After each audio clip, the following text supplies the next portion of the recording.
Haleluya. Puji nama Tuhan. Shalom, selamat pagi Ibu Bapak yang saya kasih dalam Tuhan Kristus. Shalom semuanya. Haleluya. Saya yakin kita memiliki kabar yang sangat luar biasa. Amin. Sebab Tuhan menjadi gembala yang ajaib dalam kehidupan kita. Karena itu kita akan mulai ibadah kita. Saya mengundang Ibu Bapak bisa berdiri bersama-sama. Kusanjung kau di tempat tinggi, sebab engkau imam besar yang ajaib. Kusanjung kau di tempat tinggi, sebab engkau imam besar aku. Kusanjung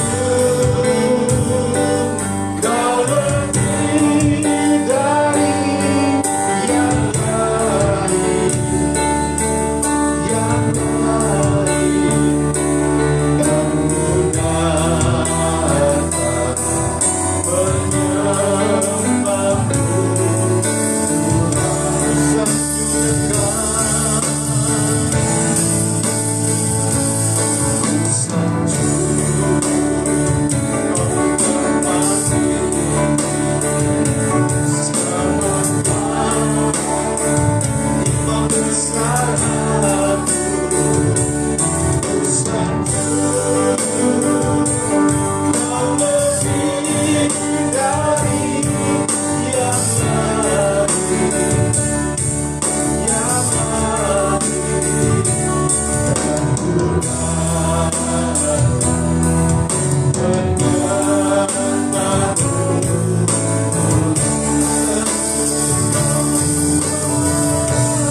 bersama-sama dengan seluruh umat Tuhan yang Engkau kasih, dan membawa sebuah pengakuan. Kami meyakini bahwa sesungguhnya pertolongan atas ibadah kami datangnya dari Bapa. Dialah pencipta langit dan bumi dan segala isinya. Dialah Tuhan Yesus Kristus, Allah yang setia, Allah yang mulia, Allah yang ajaib, Allah yang luar biasa. Turunlah berkat sukacita, berkat damai sejahtera limpahkan dalam kehidupan kita semua.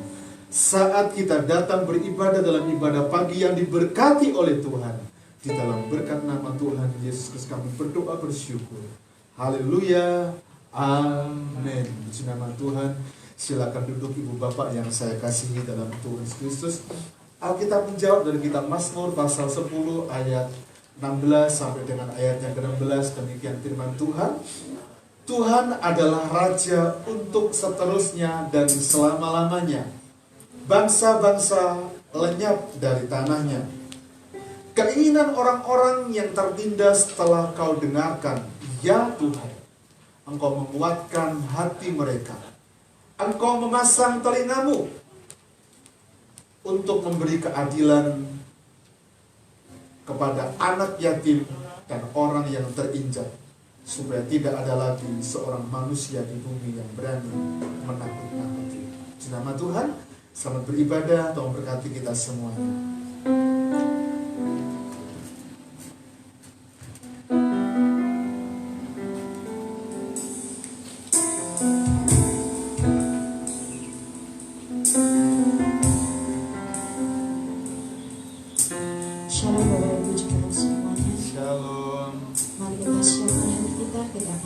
ibadah kita pada pagi hari ini.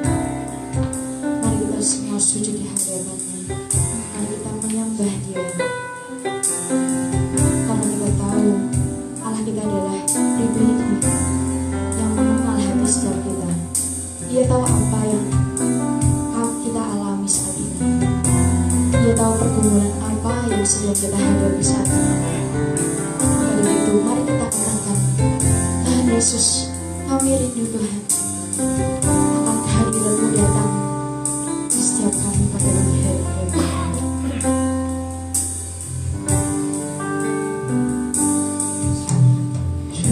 Dusta yang haus, rindu aliran sungai-Mu.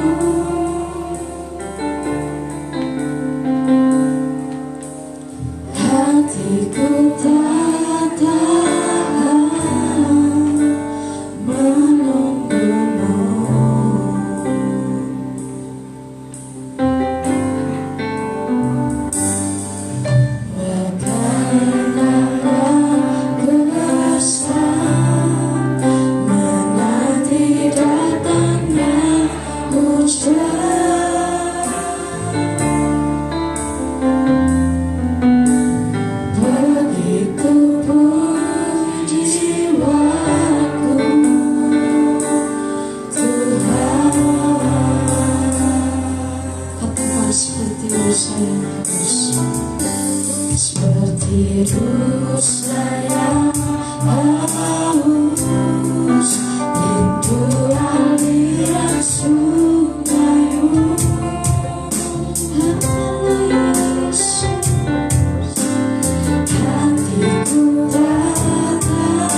Yesus, tiada Tuhan yang tersembunyi Tuhan bagi Engkau Bapa.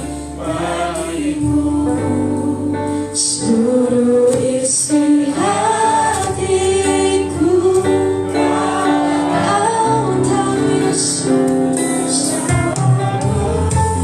lewis yang kami Yesus,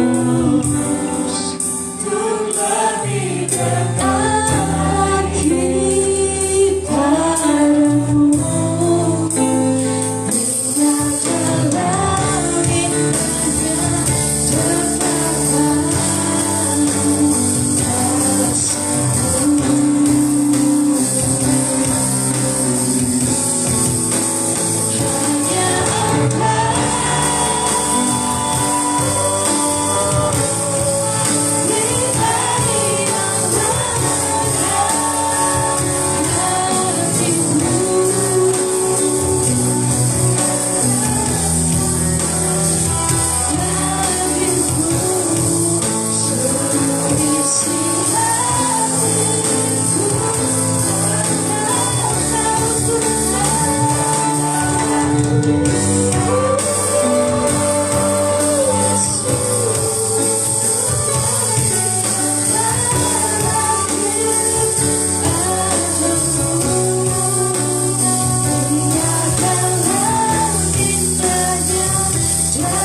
kasih ya Bapa.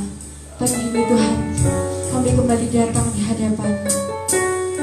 Kami segenap jiwa raga kami Tuhan, kami serahkan semuanya ke dalam tangan kuasa-Mu. Begitu juga Tuhan untuk ibadah kami pada pagi hari ini Tuhan. Kami mau naikkan pujian kami, mau naikkan sembah syukur kami kepada-Mu Tuhan. Biarlah Tuhan pagi hari ini pujian-pujian kami dan penyembahan kami itu semua berkenan, dan itu biarlah harum di hadapan-Mu ya Bapa. Di dalam nama Tuhan Yesus kami sudah berdoa, yang percaya katakan amin. Mari kita semua bangkit berdiri, kita akan pujikan dan kita akan bersorak bagi namanya. Amin.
kita siapkan hati, siapkan pikiran kita. Mari kita miliki hati sebagai hamba. Hamba yang selalu memiliki keinginan untuk melayani Tuhan. Hamba yang selalu turut akan Allah.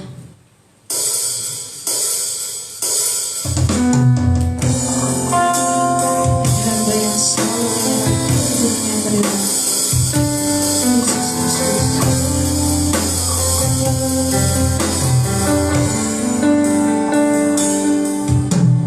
Ku tak mau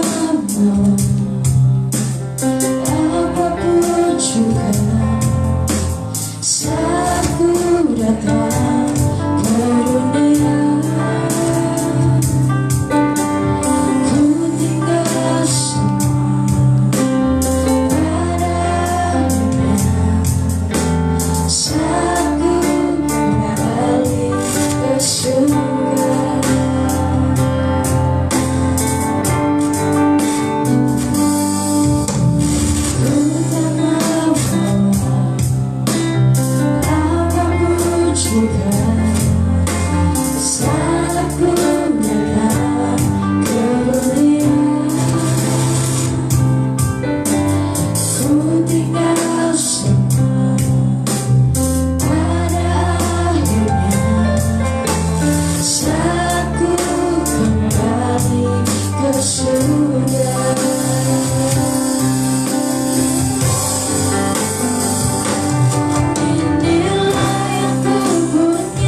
kami rindu menaruh hidup kami sebagai persembahan yang kudus dan berkenan kepada Tuhan.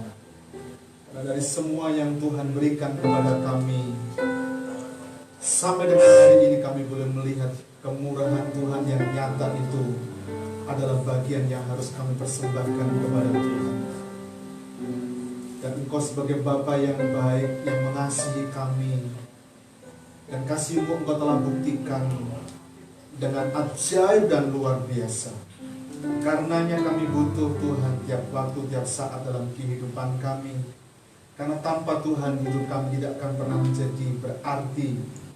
Tanpa Tuhan kami tidak bisa, kami tidak mampu Tuhan.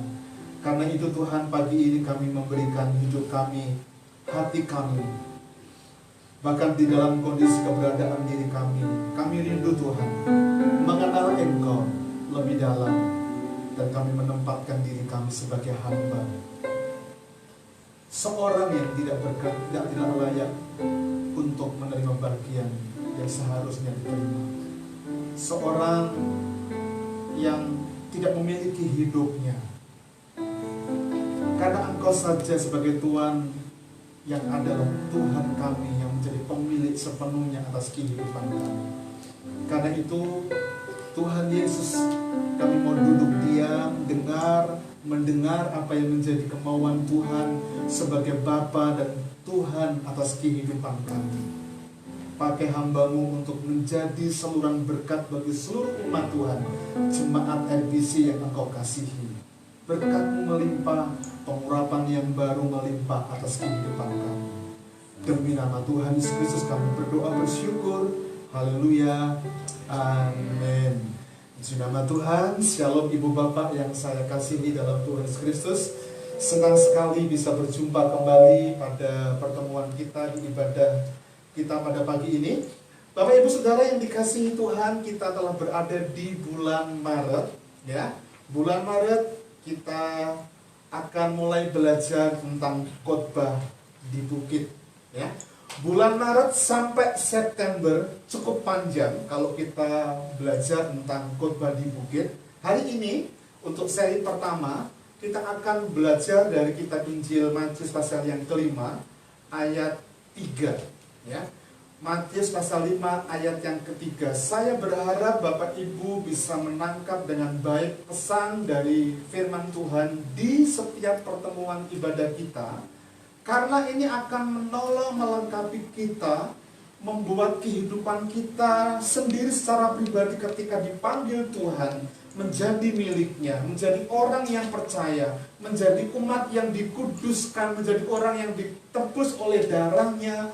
Kita akan memahami, mengerti betapa hidup kita itu luar biasa ketika kita masuk langkah demi langkah dalam perjalanan khotbah di bukit ini. Ya, saya memplanningkan sampai bulan November. Cukup panjang.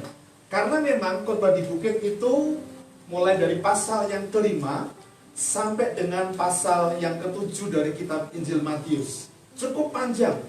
Saya berharap Bapak Ibu tidak jemu. Amin. Ya, saya berharap kita tidak jemu karena kita akan mengadakan perjalanan yang cukup panjang untuk sebuah satu topik pengajaran, ya. Karena itu siapkan hati kita, buka hati lebar-lebar pikiran kita supaya firman Tuhan yang adalah bagian pengajaran yang memang Tuhan kehendaki bagi orang yang telah ditebusnya itu, kita menikmati berkat itu. Amin. Siapa yang siap untuk dengar firman Tuhan sampai bulan November? Semangat. Haleluya. Kalau ditanya begitu biasanya rada angel. Malu-malu juga gitu ya. Oke. Nah, saya akan memulai dengan sebuah pendahuluan dengan pembahasan khotbah di bukit, ya. Tadi saya sampaikan pasal 5, pasal 7 itu bagian yang panjang dari khotbah di bukit, dan di ayat yang ketiga sampai dengan ayat yang ke-10 itu adalah 8 ucapan bahagia yang di ayat 3 dan ayat yang ke-10 itu diawali mulai dengan kerajaan surga. Di ayat 4 tidak temukan kerajaan surga sampai ayat yang ke-9 tidak ketemu kita. Tapi di akhir di ayat yang ke-10 kita menemukan kembali kerajaan surga. Dan memang kalau itu diawali dengan sebuah kebahagiaan dan diterjemahkan blessed atau diberkatilah gitu ya, itu adalah merupakan bagian dari akibat kehidupan orang percaya yang harus memenuhi karakteristik sorgawi. Ya, visi yang kita canangkan bersama-sama di RBC adalah menghadirkan kerajaan Allah. Karena itu umat Tuhan, jemaat RBC harus menghadirkan kerajaan Allah lewat apa? Lewat seluruh karakteristik sorgawi yang memang perlu kita miliki dalam kehidupan kita setiap hari. Ya, setiap hari sebagai anak-anak Tuhan, sebagai orang percaya. Bapak Ibu saudara dikasihi Tuhan, kita akan mulai dengan ayat yang membaca ayat 1 sampai dengan ayat yang kedua. Ayat pertama dan yang kedua mengatakan begini. Ketika Yesus melihat orang banyak itu, naiklah ia ke atas bukit, dan setelah ia duduk, datanglah murid-muridnya kepadanya. Maka Yesus pun mulai berbicara dan mengajar mereka. Ya, dan mengajar mereka. Bapak Ibu yang dikasihi Tuhan, Yesus naik ke atas bukit. Ya, di atas bukit yang tempat Yesus mengajar murid-muridnya dan orang banyak itu, memang ada tanah lapang yang cukup tersedia, ya, dan itu kemudian kita kenal dengan Bukit Zaitun, atau boleh dikenal dengan tempat di mana Yesus itu berdoa, atau Bukit Getsemani, begitu ya. Disitulah yang memang menjadi base camp dari Tuhan Yesus ketika dia memulai segala sesuatu, terutama dalam proses supaya apa yang ada di hatinya, di pikirannya, yang kemudian disampaikan kepada para muridnya dan orang banyak itu boleh ditangkap. Dan memang itu menjadi sebuah kebiasaan Yesus dan menjadi sebuah tempat base camp-nya. Bahkan setiap kita mengetahui bahwa di akhir perjalanan hidup Tuhan Yesus ketika dia mau disalibkan, ketakutan dia kegundah-gulahan dia membuat dia takut, sampai ketika dia berada di Getsemani dia takut banget ketika menghadapi cawan murka Allah itu. Dia ada di situ. Nah, Bapak Ibu yang dikasihi Tuhan, kalau kita belajar dari ayat 1 dan ayat 2, maka kita ada kalimat penekannya di Yesus berbicara dan mengajar. Dari teks terjemahan yang lain, Yesus sedang membuka pikirannya, Yesus sedang membuka hatinya. Dan kalau Yesus membuka pikiran hatinya untuk diajarkan kepada orang lain, tidak semua orang yang diajar oleh Tuhan Yesus ketika dia membuka dirinya supaya nilai kerajaan Allah diketahui oleh banyak orang, tapi hanya orang-orang khusus, para muridnya. Dia membuka semuanya. Karena itu kita bersyukur, kita yang hidup di zaman ini mendapatkan pengajaran yang sama seperti yang diajarkan oleh Tuhan Yesus pada murid-muridnya, pada orang-orang khusus. Mengapa? Karena kita mendapatkan dari orang-orang yang telah mendedikasikan hidupnya untuk mencatat, menulis dari semua yang diajarkan oleh Yesus kepada para muridnya, orang-orang yang dikhususkan. Jadi kata kuncinya adalah Yesus sedang membuka pikirannya dan hatinya supaya nilai-nilai kerajaan surga itu masuk kepada orang-orang khusus, orang-orang yang dipilihnya, orang-orang yang memang juga membuka hatinya, pikirannya, supaya mereka ketika melangkah dalam perjalanan hidup, mereka menikmati anugerah, menikmati kasih sayang. Karena memang ketika Tuhan memberikan kita kesempatan hidup ini, sebetulnya hidup kita ketika kita meyakini sebagai orang percaya yang telah ditebus oleh darah Kristus di atas kayu salib, sebetulnya kita tidak berhak untuk memiliki kehidupan kita sepenuhnya. Karena apa? Kita adalah hamba. Ya, kita adalah hamba dan Dia adalah Tuhan atau Tuhan atas kehidupan kita. Dia berkuasa penuh atas kehidupan kita. Nah, mari kita lanjutkan. Bapak Ibu saudara kasih Tuhan, Yesus berbicara sebagai seorang guru. Ya, seorang rabi, kebiasaan orang Yahudi, seorang guru atau seorang yang telah disebut rabi, dia telah lulus dalam tanda petik bahasa sekarang itu kumlot, summa kumlot gitu ya, untuk mengajar. Karena tidak semua orang mendapatkan penahbisan sebagai seorang rabi. Dan dia, Allah atau Yesus, dia mengajar, ketika mengajar khotbah di bukit, dia mengajar dengan sangat berwibawa, penuh dengan urapan. Sehingga setiap orang mendengar itu, mendengar kalimat-kalimat yang diucapkan itu, sebetulnya mereka juga bingung karena penuh dengan bahasa-bahasa yang isyarat, bahasa-bahasa alegoris yang memang terkandung di dalamnya. Nah, Bapak Ibu Saudara yang dikasihi Tuhan, khotbah di bukit itu adalah ucapan-ucapan ilahi, nilai-nilai kerajaan Allah yang Tuhan nyatakan kepada muridnya, orang yang dipilihnya. Karena memang karena ucapan ilahi, maka memiliki makna yang cukup dalam. Dan ini penting buat kehidupan kita sebagai orang percaya yang hidup hari ini. Di awal tadi saya katakan, Yesus mengajar, dia membuka hatinya, pikirannya, supaya apa yang menjadi kehendak Bapa, nilai-nilai kerajaan Allah itu sampai kepada umatnya. Dia membuka isi hatinya. Dan pengajaran atau ucapan ilahi ini perlu kita tanggapi dengan sungguh-sungguh. Ya, kita perlu tanggapi dengan sungguh-sungguh. Saya berharap kita boleh terus secara kontinu menikmati tiap minggu paparan khotbah di bukit ini. Tetapi Bapak Ibu, jika berhalangan, ada rekamannya, ya, ada rekamannya di YouTube, di channel YouTube RBC, bisa dibuka di situ. Supaya apa? Supaya kita mengetahui pengajaran firman secara lengkap.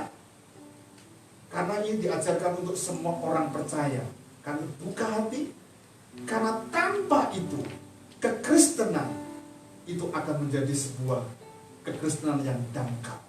Iya, kita mengenal Yesus hanya sebuah kebiasaan karena kita sebagai orang percaya kita beribadah, ya, sebagai orang Kristen kita beribadah, kita memberi persembahan, kita memuji Tuhan, tapi kita nggak mengenal pengajarannya secara pribadi. Karena apa? Dekatnya pengajaran firman Tuhan dalam kehidupan kita, kita mulai lupakan. Kita mulai berfokus kepada hal-hal yang seringkali justru merugikan kita. Karena kekristenan itu bicara tentang hubungan kita dengan Bapa kita di sorga. Kalau bicara tentang hubungan, maka itu butuh kontinuitas gitu ya.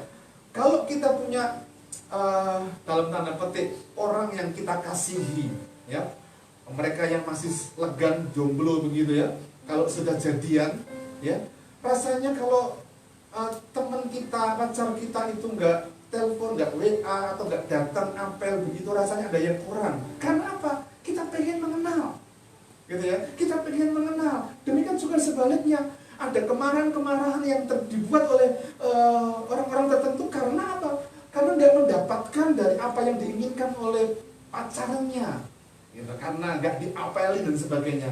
Karena itu ada kontinuitas, ya Sabtu kek, ya Selasa kek, dan sebagainya, ya. Saya yakin kita semua suami istri pernah mengalami itu, pacaran gitu ya, Pastor ya. Kalau nggak diapelin rasanya ada sesuatu yang kurang. Tapi kalau diapelin continue, kok apa terus toh kamu nggak, kapan kita menikah gitu ya. Kita kan begitu ya. Seperti Pak Kris dan Bu Nur ini enak loh kalau ngapel. Iya Pak, serius. Karena ngepek tonggo. Kalau apel dekat gitu ya. Itu kontinu. Dan itu bicara tentang apa? Hubungan. Sehingga kita bisa membangun hubungan itu. Nah, demikian juga sebetulnya hubungan kita dengan Bapa kita di surga, kita akan mengenal pengajarannya. Maka hidup kekristenan kita akan semakin dalam mengenal Dia. Dan ada hal-hal yang baru yang Tuhan akan nyatakan buat kehidupan kita. Amin. Oke, kita masuk. Topik kita pagi ini adalah miskin di hadapan Allah. Mari kita ucapkan bersama-sama. 1, 2, 3. Miskin di hadapan Allah. Kita akan baca dari beberapa terjemahan. Ini terjemahan baru. Perhatikan kalimat-kalimat atau kata yang saya kasih warna berbeda. Ya. Berbahagialah orang yang miskin di hadapan Allah. Karena nanti kita akan bahas khusus berbahagia miskin dan di hadapan Allah itu. Karena merekalah yang empunya kerajaan surga. Dalam terjemahan King James Version, blessed are the poor in spirit, that is the kingdom of heaven. Beda, di hadapan Allah ditulis in spirit, di hadapan Allah. Poor in spirit, miskin secara rohani di hadapan Tuhan. Ya. Dan berbahagia diterjemahkan blessed. Dalam terjemahan yang lain ada kalimat di depannya the blessed, diberkatilah, gitu ya. Mari kita baca di terjemahan firman Allah yang hidup yang mengatakan berbahagialah orang yang rendah hati. Ya, miskin diterjemahkan dalam firman Allah yang hidup yang rendah hati, karena kerajaan surga diberikan kepada mereka. Ayat yang ketiga dalam terjemahan firman Allah yang hidup, berbahagialah orang yang merasa tidak berdaya, miskin, rendah hati, tidak berdaya, dan hanya bergantung pada Tuhan saja, karena mereka adalah anggota umat Allah. Kemarin perjalanan dari Temanggung pulang dari Semarang, saya mencoba tanya istri saya, menurut kamu miskin di hadapan Allah itu seperti apa toh? Miskin di hadapan Allah itu sebetulnya hidup kita di hadapan Tuhan. Ini jawaban dia. Tidak ada apa-apanya, tidak punya sesuatu yang memang kita miliki, karena itu dipersembahkan sepenuhnya. Nah, saya menangkap itu, tapi sebelumnya saya sudah belajar tentang itu, miskin, berbahagia dan sebagainya, sehingga saya akan jawab pertanyaan itu untuk kita, dan kita menikmati dari apa yang kita akan pahami bersama-sama tentang miskin di hadapan Allah itu. Apa maksudnya? Kalau terjemahan-terjemahan yang tadi kita perhatikan bersama-sama, kalimat yang dikatakan miskin itu, ada yang mengatakan rendah hati, ada yang tidak berdaya karena hanya bergantung kepada orang itu. Tapi saya akan memulai dengan kalimat berbahagialah, the blessed atau blessed diterjemahkan. Arti dari kata berbahagialah, dalam kata bahagialah itu dalam terjemahan King James Version, RSV, NIV dan sebagainya, semuanya diterjemahkan blessed atau the blessed atau diberkatilah. Ya, diberkatilah. Catat baik-baik dulu. Oke, kemudian kalau kita bertanya, berbahagialah orang yang miskin di hadapan Allah. Ya, berbahagialah orang yang miskin di hadapan Allah. Kata berbahagia itu menunjuk sebuah keadaan bahwa kita itu diberkati bukan menurut ukuran jasmani, ya, tidak menunjuk pada kebahagiaan atau keadaan diberkati menurut ukuran dunia, finansial, jasmani, kaya, sukses, punya mobil, punya rumah, tanahnya di mana-mana, pabriknya banyak, bukan itu, ya, sehingga menikmati kebahagiaan, berkat itu.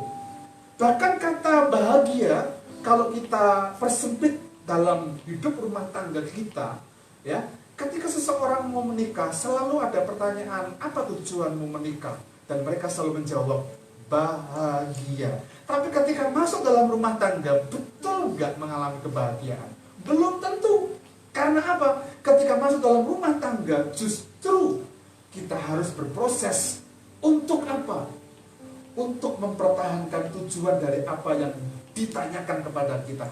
Apa tujuan Anda menikah? Bahagia. Karena di situ muncul perbedaan, muncul penyesuaian yang panjang, dan di situ pembelajaran seumur hidup untuk memahami istri kita, untuk memahami suami kita, bahkan anak-anak yang lahir dari kita, cucu yang Tuhan karuniakan kepada kita nanti pun kita akan belajar di situ. Karena itu pernikahan itu pembelajaran seumur hidup.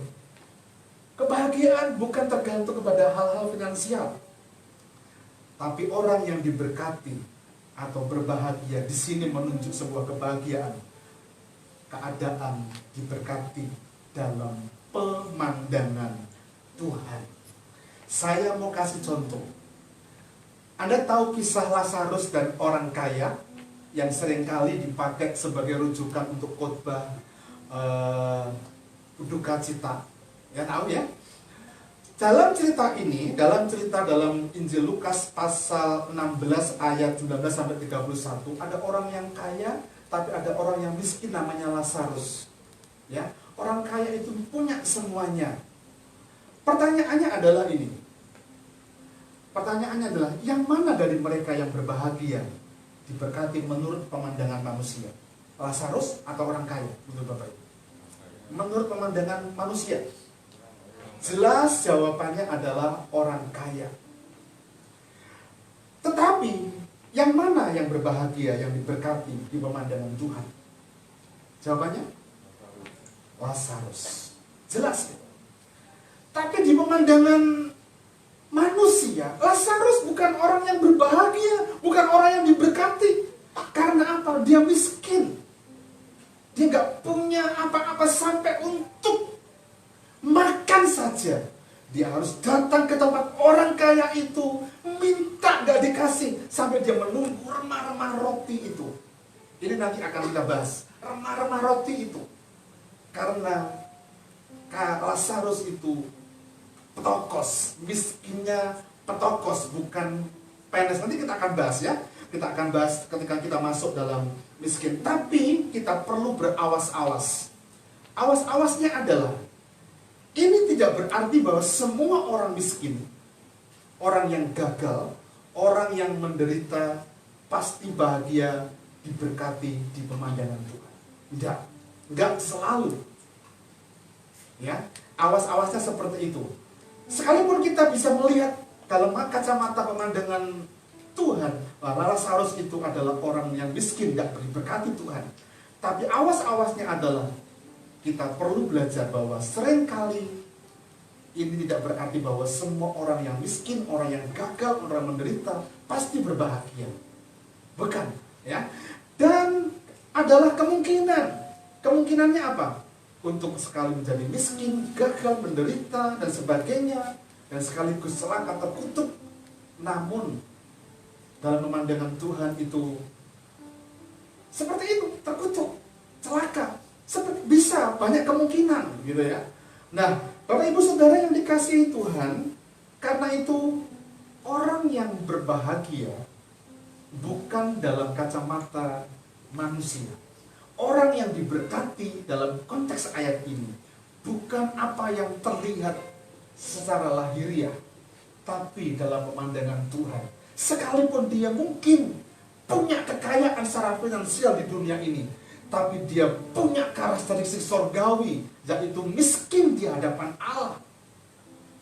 Nah, Bapak Ibu, saya mau lanjutkan dari ayat ini dengan sebuah contoh dan analisa yang berbeda. Ya, tapi juga kita perlu berhati-hati bahwa orang yang kaya, sukses, berkedudukan tinggi seperti orang kaya dalam teks ini, itu adalah nantinya adalah orang yang celaka, terkutuk dalam pemandangan Tuhan.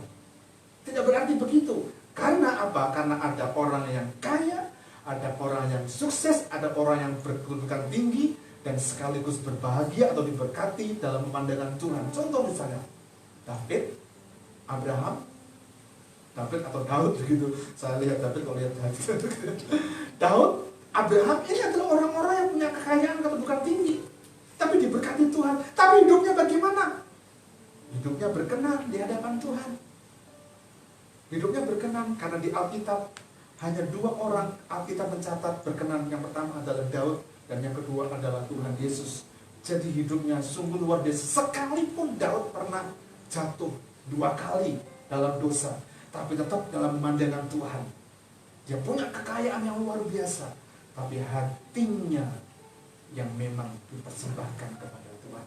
Hatinya yang miskin, hatinya yang tidak berdaya, hatinya, hidupnya yang rendah hati itu yang membuat Allah itu melihat kehidupannya diberkati oleh Tuhan. Oke, seorang yang bernama William Barclay mengatakan begini, mengartikan tentang berbahagialah. Ucapan ini merupakan teriakan kemenangan. Karena ada sukacita yang tidak dapat diambil atau dibinasakan oleh apapun yang di dunia ini. Cukup dalam kalau kita pahami. William Barclay ini seorang penulis abad 19 sampai 20, dan banyak buku yang ditulis. Dia seorang teolog yang luar biasa, dan beberapa buku yang memang saya suka baca karena teori-teorinya itu bagus untuk dipahami. Dan Bapak Ibu Saudara yang dikasih Tuhan, pertanyaannya buat kita hari ini adalah, sudahkah Anda bahagia dan diberkati Tuhan? Sudahkah kita diberkati oleh Tuhan? Jangan berpikir, aduh Pak, saya gajinya sedikit, saya nggak diberkati Tuhan. Enggak, bukan itu ukurannya. Karena berkat banyak, besar, kecil, apa yang kita miliki di pemandangan Tuhan itu bukan ukurannya. Tapi kalau kita punya kemampuan lebih, itu pun perlu punya sikap sama seperti orang yang miskin di hadapan Allah. Jadi bahagia, diberkati, itu adalah hal yang perlu kita usahakan sungguh-sungguh supaya kita memahami dan mengalami makna dari khotbah di bukit yang cukup panjang. Hari ini kita akan belajar miskin di hadapan Allah.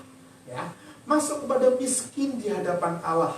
Ada dua kata Yunani tentang miskin. Tadi sudah saya sempat singgung. Kata yang pertama adalah penes atau penikros, yang artinya miskin tetapi masih mempunyai sesuatu. Saya berdiri di sini dulu. Kita pernah mendengar cerita tentang janda yang miskin punya 2 peser. Ya, Yesus kemudian bertanya kepada murid-muridnya, mana menurut kalian yang paling banyak memberikan persembahan? Orang kaya itu atau wanita ini? Nah, ketika Tuhan mengatakan kepada murid-muridnya, orang kaya ini atau janda miskin ini dipakai kata penes. Karena apa? Masih ada 2 peser. Tapi ketika dia persembahkan, nanti dia tidak punya apa-apa, dia kalimat dalam kata miskin itu dipakai kata petokos. Kita ucapin bersama-sama supaya mudah. Penes. Penes. Penes artinya adalah miskin tetapi masih mempunyai sesuatu. Ucapin bersama-sama, tokos. Belum semua. Sini kok tidak dengar dari saya. Padahal kalau saya ngomong di sini, saya ngomong saya dengar begitu. Tokos. Wes. Iya, petokos itu artinya miskin dalam arti sama sekali tidak punya apa-apa. Ya. Mari kita akan pahami. Kalau bicara tentang itu, perhatikan dalam ayat 20 dan 21 dalam Lukas 16 tentang orang kaya dan Lazarus tadi. Ini yang saya katakan bahwa dipakai kata petokos. Ada seorang pengemis bernama Lazarus, badannya penuh dengan borok, berbaring dekat pintu rumah orang kaya itu, dan ingin menghilangkan laparnya. Menghilangkan lapar. Jadi dia nggak punya apa-apa kecuali dia pengen punya kebutuhan laparnya tadi itu, dan ingin menghilangkan laparnya dengan apa yang jatuh dari meja orang kaya itu. Lazarus ini, kalau imajinasi saya begitu ketika ada di rumah orang kaya ini, dia sedang menunggu supaya orang kaya itu digerakkan untuk kasih sesuatu. Tiket sak cuil, tapi enggak ternyata. Sehingga dia mungkin melihat orang kaya itu sambil menelan ludah. Ya, sama seperti kalau kita sedang suka makan tertentu tapi kita tidak boleh makan, ya. Orang-orang yang punya darah tinggi, kolesterol, kan tidak boleh makan durian, cukup telan ludah. Mungkin seperti itu, ya. Enaknya begitu, sehingga apa? Dia menunggu sesuatu yang jatuh, remah-remah, bahkan anjing datang dan menjilat boroknya. Bapak Ibu Saudara yang dikasihi Tuhan, ini dipakai penulis orang yang miskin seperti Lazarus ini dipakai kata petokos. karena dia sama sekali tidak punya apa-apa. Ya. Kemudian dalam terjemahan pulpit komentari kata miskin, saya akan mengajak Bapak Ibu belajar tentang miskin ini dari berbagai sudut. Pulpit komentari ini adalah, pulpit itu adalah sebuah kamus, sederhananya ya, kamus homiletik. Homiletik itu ilmu berkhotbah. Kemarin saya tunggu teman-teman untuk belajar homiletik, tapi ternyata Felis kesulitan ketika mulai belajar untuk membongkar ayat. Saya harus belajar untuk menyederhanakan, ya, belajar untuk menyederhanakan, sehingga Bulina, kalau saya bicara tentang itu hitungan aja obat mungkin saya ngerti daripada begini Pak, daripada gini Om. Karena memang nggak mudah. Nah, di pulpit komentari kata miskin yang beberapa teolog itu menyimpulkan dan mencatat, menulis tentang homiletik di pulpit itu ya, homiletik itu tentang homiletik itu dari sejak tahun 1900 atau abad 19 lah ya. Ada dua kata yang sama ya, tapi punya sebuah pemahaman pengertian yang berbeda gitu ya. Kata ptokos yang tadi saya katakan bahwa miskin tapi tidak punya apa-apa, dalam penggunaan klasik atau filosofis menunjukkan tingkat kemiskinan yang lebih rendah daripada penes. Ya, lebih rendah daripada penes. Penes itu masih ada yang masih diandalkan, dimakan gitu ya.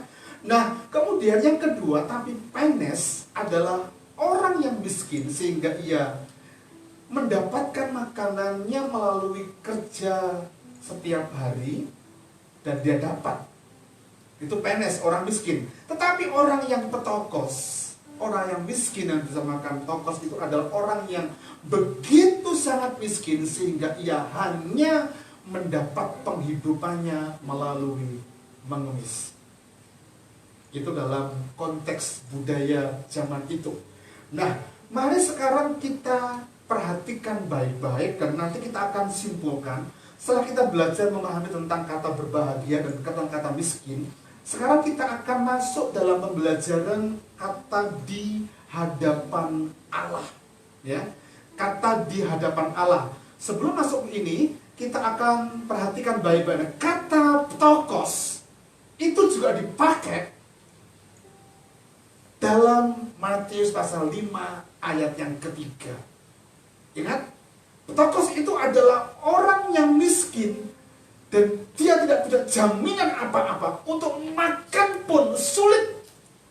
Itu ptokos. Masih berbeda dengan penes. Penes masih ada yang bisa dimakan besoknya. Nah, mari kita akan belajar sekarang di hadapan Allah. Ya, in IV dan King James Version tadi in spirit katanya, dalam roh. Orang yang miskin di pemandangan Allah, di hadapan Allah secara roh. Jelas arti dari miskin dalam Matius pasal 5 ayat yang ketiga bukan hal finansial, bukan hal keuangan, bukan hal kekayaan, tetapi miskin dalam arti rohani, dalam arti rohani. Maka untuk memahami itu ada 3 golongan manusia. Yang pertama, perhatikan warna biru, hijau, dan merah, karena di pembahasan berikutnya ada warna-warna itu. 3 golongan manusia. Yang pertama adalah orang yang merasa dirinya baik, dalam arti kaya secara roh. Tapi yang kedua adalah orang yang merasa dirinya berdosa, tapi toh masih merasa dirinya mempunyai kebaikan. Dan yang ketiga adalah orang yang merasa dirinya penuh dengan dosa, sehingga untuk berbuat baik pun sebetulnya dia nggak mampu. Karena apa? Dia menyadari bahwa sepenuhnya hidupnya telah ditebus oleh Tuhan. Dia berdosa banget, dia layak terima anugerah itu sebenarnya. Nah, golongannya seperti itu. Mari kita akan analisa. Orang yang merasa dirinya baik itu adalah yang pertama seperti orang Farisi. Dalam Lukas pasal 18 ayat 9 sampai dengan ayat yang ke-12 tentang perumpamaan Yesus yang mengajar tentang doa, itu adalah ada orang Farisi dan pemungut cukai. Pemungut cukai terkenal berdosa. Tapi orang Farisi, dia datang dan dia berada, berdiri di paling depan. Dia menghadap, dalam perumpamaan itu menghadap ada di altar begitu, dan dia katakan, Tuhan, aku melakukan kehendak-Mu. Aku memberi persepuluhan, aku memberi bantuan dan jasa, semuanya baik begitu. Dia sambil tenadah dengan bongahnya, dengan sombongnya begitu. Itu orang Farisi karena merasa dirinya paling baik. Dan dikatakan dalam doanya, aku gak seperti orang itu pemungut cukai. Pemungut cukai gak berani berada di depan, dia gak berani dan ada. Tapi sejak dari awal dia berada di belakang dan tunduk. Dan dia katakan dalam doanya, Tuhan, aku orang berdosa, aku yang tidak layak. Itu pemungut cukai. Dan teguran yang paling keras adalah jemaat di Laodikia. Mengapa? Karena dalam jemaat di Laodikia, mari kita akan lihat lebih dahulu Wahyu pasal 3 ayat 17. Saya tidak taruh di slide.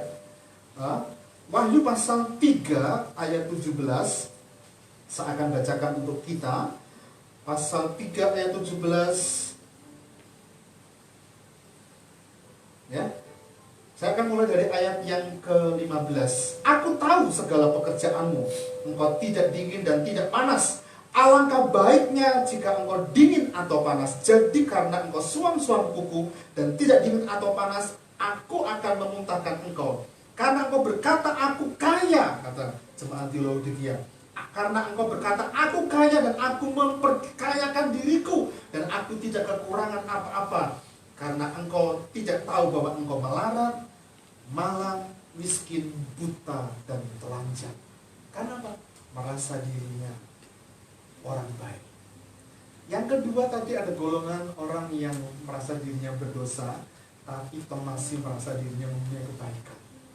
Biasanya dalam penafsiran yang saya baca ini, saya tulis di situ, mungkin ini adalah golongan orang yang paling banyak terdapat gereja.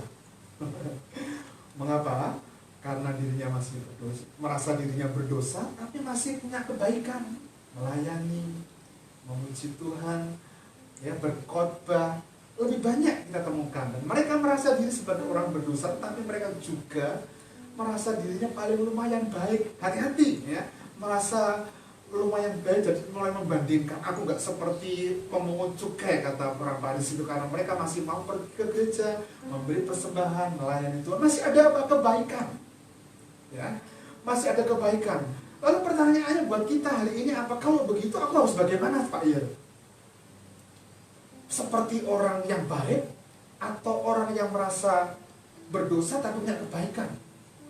Saya berharap kita bisa menangkap apa yang saya maksudkan, karena kita akan ambil di golongan yang ketiga ini, ya. Jadi orang yang termasuk golongan yang dirinya merasa penuh dengan dosa. Orang tersebut ada golongan adalah orang yang menyadari bahwa hanya hidupnya karena dosa yang diperbuat terus. Sehingga apa yang dikatakan, yang dibuat baik dia. Dalam Yesaya pasal 64 ayat 6a, demikianlah kami, segala seperti seorang yang najis. Segala kesalahan kami, segala kebaikan kami seperti apa? Kain kotor. Kain kotor itu kain lara. Kain lara itu gombal amok yang tidak pakai. Gombal amok berarti untuk orang. Itu kebaikan kita di hadapan Tuhan. Karena apa? Kita berdosa. Kita sama sekali sebetulnya tidak ada potensi untuk apa? Berkata bahwa aku baik. Gak bisa. Karena semua kebaikan yang kita lakukan, kalau bukan anugerah yang Yesus mati di atas kayu salib, tidak ada seorang pun yang layak dengan kebaikannya untuk diterima sebagai persembahan kepada Tuhan.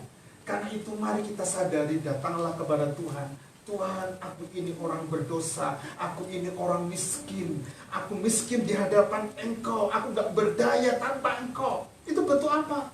Sikap kerendahan hati, sikap yang luar biasa. Tapi kadang-kala kita menemukan ada orang-orang yang bangga dengan kondisi dan keberadaan, ya. Kemarin saya sempat diskusi dengan Pak Danang, dia bercerita, di belakang tokonya beliau itu, menurut pemandangan saya, sebetulnya mereka adalah orang yang hidup tengah-tengah gitu, atau mulai di bawah. Untuk beli beras kadang-kala komplain, kok berasmu elek gitu ya. Tapi beliau sempat cerita dan kaget dengan saya. Saya kaget karena mampu beli underdeal motor seharga 450.000 hari itu juga. Oh, itu untuk apa? Prestis, kebanggaan. Dia bercerita lagi. Saya diajak kakak saya, Pak, ke Jakarta. Saya lihat itu mobilnya tuh bagus-bagus, BMW, Mercy, ya, CR-V, bagus-bagus. Tapi rumahnya kok gitu? Rumahnya elek-elek, Pak. Saya ngomong dengan beliau, ya, di Jakarta mungkin masih mending. Karena apa? Orang itu bisnis percaya dengan kita, dengan penampilan. Betul enggak?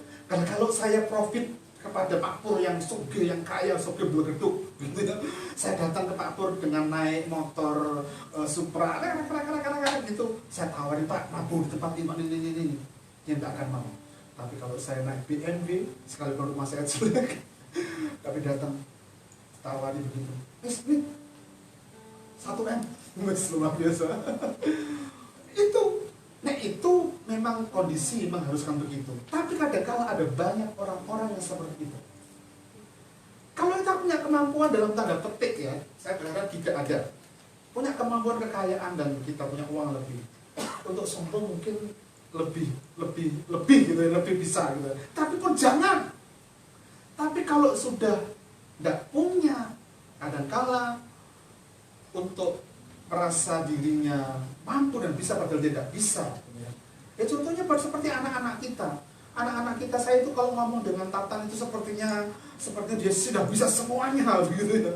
Anak-anak kita juga ada begitu, sulit gitu. Karena apa? Ya itu tuh, ada keegoisan, sombong, nggak merasa dirinya itu nggak bisa. Nah karena itu miskin di hadapan Allah. Itu adalah karakteristik yang perlu kita tangkap. Supaya apa? Ketika kita mengerjakan pekerjaan kita yang pimpinan kita sudah mendirect seperti ini, harusnya kita ikuti dengan sepenuhnya. Sehingga apa? Kita mampu belajar, kita menikmati, dan di situ ada kebahagiaan yang kita dapatkan. Bapak Ibu Saudara yang dikasihi Tuhan, kain lara, kain kotor, kebaikan kita itu di hadapan Tuhan seperti itu. Nah, mari kita akan masuk kepada poinnya sekarang, ya. Berbahagialah, atau sebelum masuk ke situ, oke. Ya, akibat dari miskin secara rohani. Tangkap baik-baik ya. Jadi miskin yang saya maksudkan, orang yang berbahagia, blessed, diberkati, miskin bukan secara arti lahiriah finansial, tapi secara rohani, di pemandangan Tuhan, in spirit, ya. Karena itu ketika kita menyadari bahwa kita tidak apa-apanya di hadapan Tuhan, kita perlu sadar bahwa tiap hari kita butuh Tuhan. Kalau kita butuh Tuhan, berarti tiap hari kita mengakui dalam doa-doa kita. Mau bekerja, buka dengan doa. Mau buka toko, buka dengan doa. Mau goreng ceriping, buka dengan doa. Mau naik mobil, mau apa saja, dalam nama Tuhan Yesus. Apalagi musim sekarang, ya. Kalau enggak kan khawatir, kebanjiran, khawatir, dan sebagainya. Itu perlu dengan mengandalkan Tuhan. Karena itu kita kondisi miskin di hadapan Allah, di pemandangan Tuhan. Kita perlu punya kesadaran bahwa kebutuhan akan Tuhan itu penting. Dan kebutuhan akan Tuhan untuk apa? Mengampuni kita, karena kita orang yang berdosa. Dan yang ketiga, kita perlu menghargai pengorbanan Kristus di atas kayu salib. Tanpa itu, kita tidak akan menikmati kepenuhan Allah yang hidup dalam kehidupan kita dan mengalir sehingga kasih karunia demi kasih karunia itu kita nikmati. Itu kamu, itu kepenuhan Allah. Karena apa? Orang yang merasa kaya di hadapan Tuhan, dia tidak butuh apa-apa. Dia mungkin tidak pergi ke gereja, dia mungkin tidak perlu dengar khotbah, dia mungkin tidak perlu baca postingan teman-teman kita. Saya senang karena beberapa teman posting di di grup kita, ya saya tunggu Pak Budi, tunggu Pak Purnomo hadir posting sesuatu gitu loh Pak Budi. Supaya paling tidak kita banyak yang posting, dan saya selalu mengikuti. Cik Ina Kartika itu kalau posting saya baca, saya menemukan Pak Budi apalagi. Kadang-kala saya belum posting, sudah jam 4 dan posting dulu, kedahuluan gitu. Tapi kita perlu, karena kita butuh, kita menyadari saya bukan apa-apa, saya bukan siapa-siapa. Miliki kesadaran itu, dan berbahagialah Anda yang merasa miskin di hadapan Allah, karena kita akan memiliki kerajaan surga. Ada 2 atau 3 hal dalam poin sebagai kesimpulan kita menjadi miskin di hadapan Allah. Yang pertama, mari kita belajar supaya kita berusaha dan berani mau dikosongkan dari kekayaan dunia. Ya, menjadi miskin di hadapan Allah itu artinya kita puas di tengah kemiskinan kita secara rohani. Sekali lagi ya, bukan miskin dalam arti finansial. Saya berharap kita semua diberkati Tuhan, punya keuangan yang kaya, sehingga tahun ini atau tahun depan kita bisa bangun rumah Tuhan. Iya dong.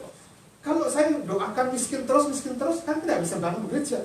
Tapi kalau saya berdoa kita diberkati Tuhan, kaya banget, maka RBC akan cepat bangun gerejanya. Apalagi kalau pengurusnya, gembalanya, pasti cepat ya. Karena itu, mari kita belajar di dalam kondisi apapun kita, belajar bersedia dikosongkan. Dikosongkan dari apa? Dalam tanda petik, kekayaan duniawi yang sering kali menjadi pemikat hati kita itu tidak berpaut kepada hubungan kita dengan Bapa di surga. Iya, kekayaan dunia telah menjadikan beberapa orang tidak mengikut Tuhan, lebih memilih pasangan hidup yang kaya dibandingkan yang sederhana tapi kenal Tuhan, dan tidak berani dikosongkan. Tidak berani dikosongkan. Menjadi miskin di hadapan Allah, bersedia dikosongkan. Yesus dalam rupa sebagai Allah, tapi dia mengosongkan dirinya. Mengosongkan dirinya menjadi manusia, bahkan menjadi hamba. Dia mati di atas kayu salib. Supaya apa? Supaya kita semua selamat, memiliki sorga. Tetapi ada Yesus yang mau dikosongkan, rendah hati. Yang kedua, mari kita belajar untuk menanggalkan seluruh rasa keyakinan diri terhadap kebenaran dan kekuatan sendiri. Merasa dirinya paling benar, dan kita membandingkan tadi itu. Sebagai dapat apa? Ketika kita menanggalkan itu, mengandalkan hanya kebaikan Kristus saja. Kalau bukan Tuhan yang baik kepada kita, kita tidak akan dibenarkan. Yang ketiga dan yang terakhir dalam poin khotbah saya, mari kita belajar untuk berpikir sederhana mengenai diri kita, siapa kita, apa yang kita miliki dan apa yang kita lakukan. Yang simpel saja tentang apa yang kita pikirkan. Karena tentang hal itu, miskin di hadapan Tuhan, miskin secara rohani, itu bicara tentang kerendahan hati, siapa diri kita, dan kita akan punya hati hamba yang perlu kita persembahkan kepada Tuhan. Amin. Minggu depan kita akan belajar dalam poin yang berbeda. Kau Bapa yang mengasihiku, kuasa-Mu memulihkanku, hati yang baru Kau berikan, untuk Kau dapat melihat rencana-Mu indah bagiku. Kau ada di setiap jalanku, hatiku harus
pertama yang kita perlu belajar adalah miskin di hadapan Allah.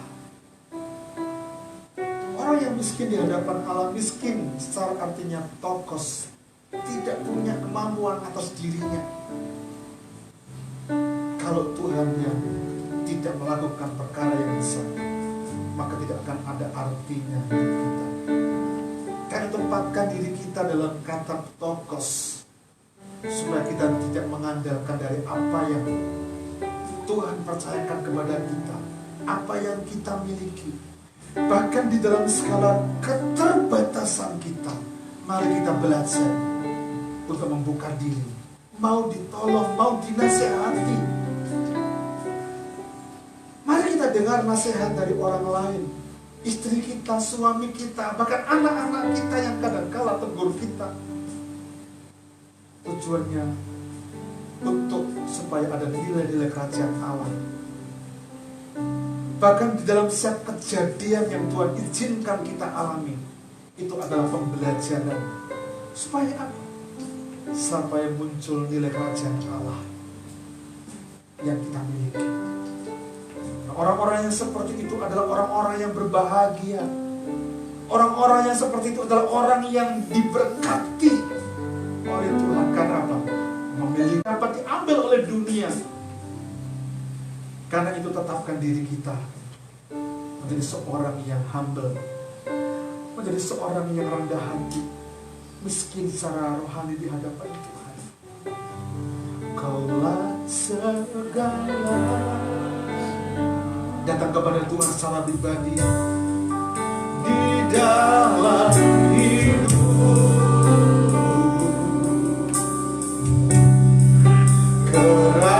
Kerajaanmu, kebenaranmu,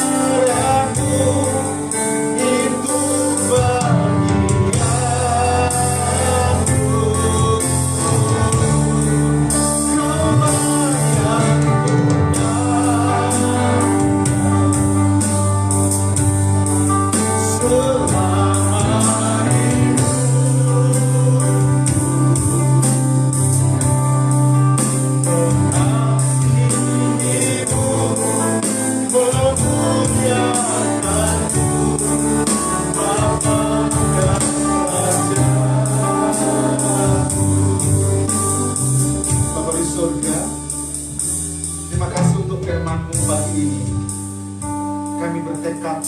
Untuk menjadi pelaku kebenaran yang Tuhan perdengarkan kepada kami, yang Tuhan sampaikan kepada kami. Bukan hanya pesan yang lewat begitu saja Tuhan, tapi pesan Tuhan yang memberi pembelajaran yang perlu kami pahami, supaya di setiap langkah kehidupan kami ada value, ada nilai kerajaan Allah yang dapat dibaca, dinikmati oleh orang lain. Tuhan Yesus, terima kasih untuk firman. Sebentar kami akan masuk dalam perjamuan kudus. Kami membuka hati kami, membuka roh kami, supaya pekerjaan Allah, pekerjaan Tuhan itu nyata karyanya di dalam kehidupan kami. Amin. Saya undang Bapak dan Ibu Kristiono maju ke depan. Siapkan diri kita untuk masuk dalam perjamuan kudus. Mari kita datang kepada Tuhan. Bapak, terima kasih untuk pengorbanan-Mu yang ajaib. Terima kasih untuk perkara-perkara yang mulia yang Tuhan kerjakan dalam kehidupan kami sampai hari ini. Layakkan kami Tuhan Yesus untuk menerima kepenuhan Allah yang adalah kasih karunia demi kasih karunia ini. Sehingga dalam persekutuan kami dengan tubuh dan darah Tuhan, hidup kami semakin dikuatkan dan iman kami semakin diperteguh. Sekalipun di jalan hidup yang kami hadapi ada tantangan, tapi saat kami bersekutu dengan Tuhan, di situ kami menikmati kebahagiaan, menikmati berkat, kemenangan, sukacita. Pakai hamba-Mu Bapak dan Ibu Kristiono untuk melayani perjamuan kudus pagi ini. Bapak, berkat pemerintah, demi nama Tuhan kami berdoa bersyukur. Haleluya. Amin.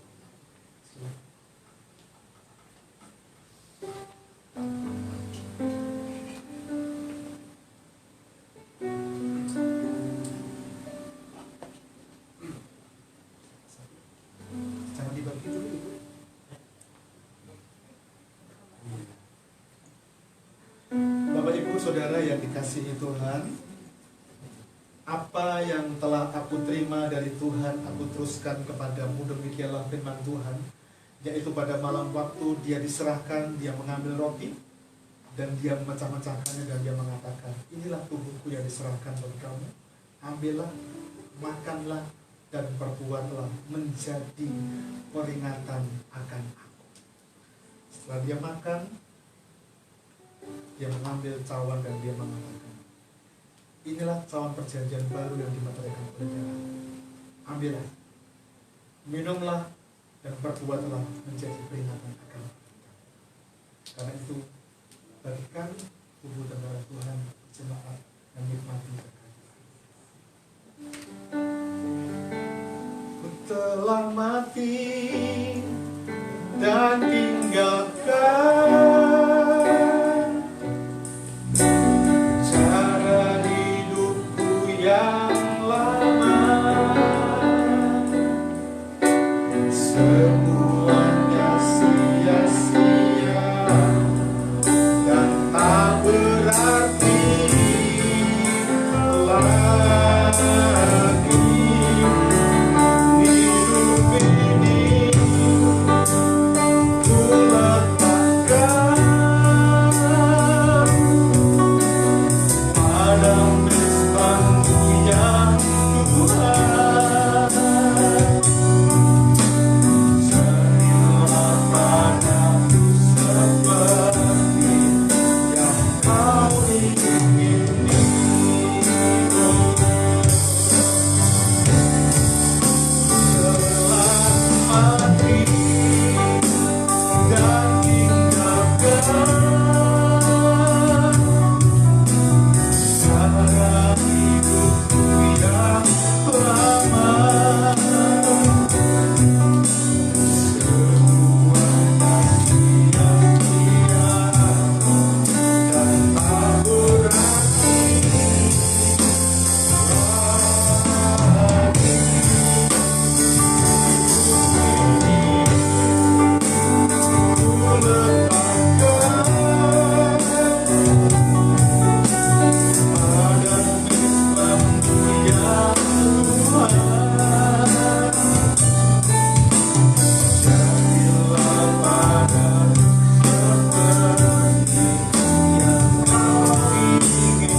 bentuk hormat dan kasih kita untuk pengorbanan Tuhan Yesus Kristus. Dan mulailah fokus dengan anugerah dan kasih sayang yang Tuhan nyatakan dalam kehidupan kita. Tubuhnya yang hancur, dia menderita di atas kayu salib. Itu semua dilakukan karena cintanya kepada Tuhan. Dia yang memiliki sorga, dia punya semua. Dia telah mengosongkan dirinya. Dia mengambil rupa menjadi manusia, bahkan menjadi hamba, supaya kita selamat. Karena itu, dengarlah firman Tuhan. Pada malam waktu dia diserahkan, dia mengambil roti dan dia mengatakan, setelah memecah-mecahkannya, dia mengatakan, inilah tubuhku yang diserahkan bagi kamu. Ambillah, makanlah dan perbuatlah menjadi peringatan akan aku. Mari kita makan bersama-sama dengan mengucapkan dalam nama Tuhan Yesus Kristus. Pindahkan cawan tangan kiri ke tangan sebelah kanan dan angkat setinggi mungkin di atas kepala kita. Kasih Tuhan itu kekal. Kasih Tuhan itu luar biasa. Dia sempurna mengasihi kita. Dalam kesempurnaannya dia memberikan nyawanya dan darahnya, tubuhnya yang hancur, darahnya yang tercurah. Bilur-bilur Kristus itu punya kekuatan yang dahsyat, menghapus segala dosa kita. Dosa masa lalu, hari dan yang akan datang telah ditanggung oleh Kristus yang mati di atas kayu salib. Karena itu mulai ingat perjalanan hidupmu, semua karena anugerah. Semua diberikan oleh karena penebusannya yang ajaib. Bilur-bilur Kristus mampu menyembuhkan segala sakit, penyakit, penderitaan kita. Karena itu kita minum dengan iman dan dengarkanlah firman Tuhan. Setelah dia makan, dia mengambil cawan dan dia mengatakan, inilah cawan perjanjian baru yang dimeteraikan oleh darahku. Ambillah, minumlah, dan perbuatlah menjadi peringatan akan aku. Mari kita minum bersama-sama di dalam nama Tuhan Yesus Kristus.